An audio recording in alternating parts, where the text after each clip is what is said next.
Hi, I'm Paul Friedman. I'm the founder of the Marriage Foundation, and today's topic, hopefully you're already a subscriber. If not, you should subscribe because our way of dealing with marriage is so far superior. As you'll see in this video, how do I find out my wife's love language? So let me ask you a question. Are you happy in your marriage?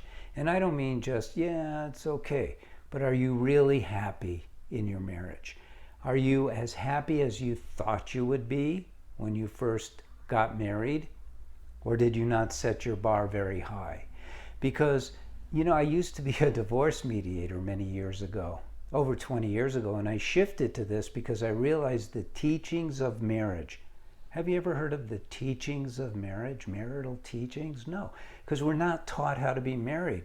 And that's what I realized. I had a great practice as a divorce mediator, earned a lot of bad karma. Yes, because we're not supposed to get a divorce. We're supposed to see the mechanical aspects of our marriage, understand that marriage is actually a matter of what we do.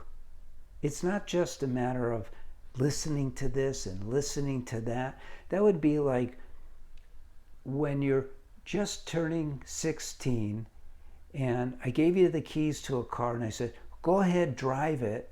Here's what this pedal does. Here's what the steering wheel does. Oh, and don't forget to adjust the rear view mirror.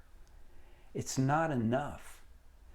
There are teachings, and we've developed those at the Marriage Foundation. We're dedicated to you understanding marriage so you can achieve within your marriage what it's meant to deliver.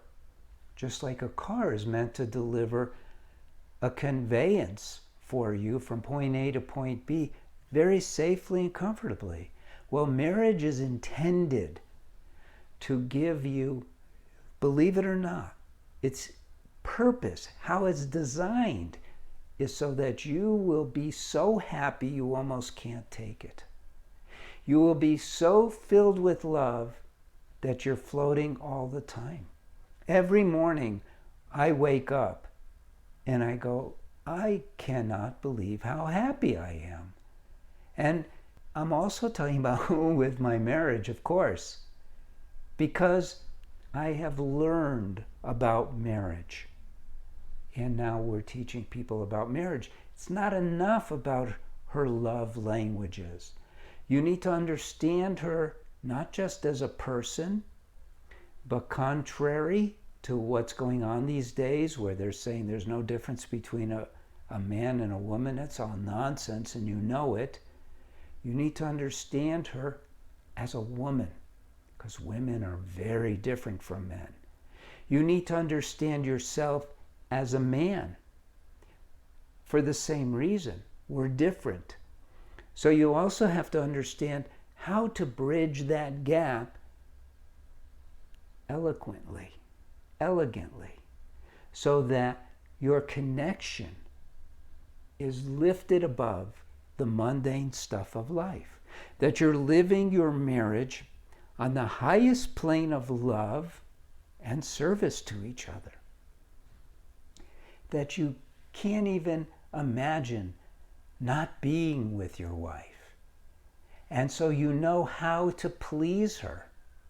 You know how to love her, how to express that love. Now, there's also another important aspect. You need to know where that love comes from, right? I mean, we go, oh, I love her. I married her because I love her. What is love?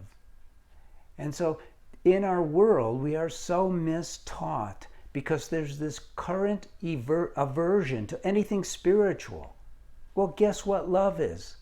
It doesn't get any more spiritual than that. It's not in the mind. Love is you, actually, because you're a soul.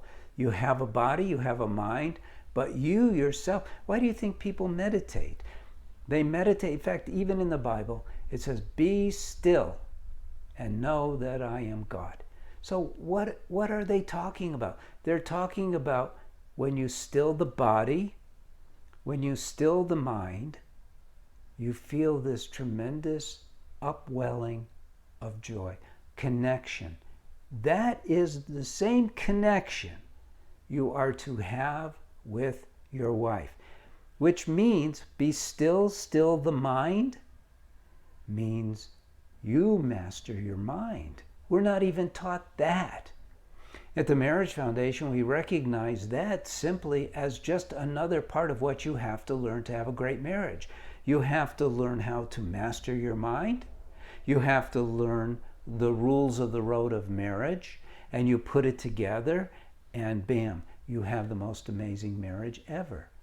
The love languages becomes, are you serious? Love languages? There's no language. Love is. Language is an outer manifestation of what is within. You have to tap that within, you see. So we've got books, we got lots of videos, which are free, obviously. We have articles. We have it all here. If your marriage was in deep trouble, we have courses. We have it all. And now we're training people to be TMF marriage counselors, because what's out there now is marriage counselors are not. They're psychotherapists, and they're dabbling in an area they don't know anything about. They don't know about the teachings of marriage. They don't know the purposes of marriage. They don't know why people get married. All they want to do is solve problems or have fancy things like this to entertain you about love languages. Don't figure that out. Don't figure out her love languages. Learn to love her unconditionally. That's all you need to do. You need to learn to love her unconditionally. And then under that umbrella, everything works out. Why? Because if you love her unconditionally and she starts speaking, what do? You shut up and you listen. Because that's how you love somebody. If she does anything for your behalf or your marriage's behalf, what do? You express appreciation, because that is a language of love, isn't it? It's a manifestation. Appreciation is a manifestation of love. So more important than her love language is your own. You see? It's all very beautiful when you start seeing marriage in the right way. Lift your expectations up, but not of her, of yourself, and then of your marriage, which you realize won't just happen on its own. You're the one who has to create that dynamic. And that's it. I'm Paul Friedman. I founded the Marriage Foundation. I hope you appreciate and like this video. And I hope we can help you in the future. Subscribe so you come back. And thank you very much for spending time with me. God bless you, and take care.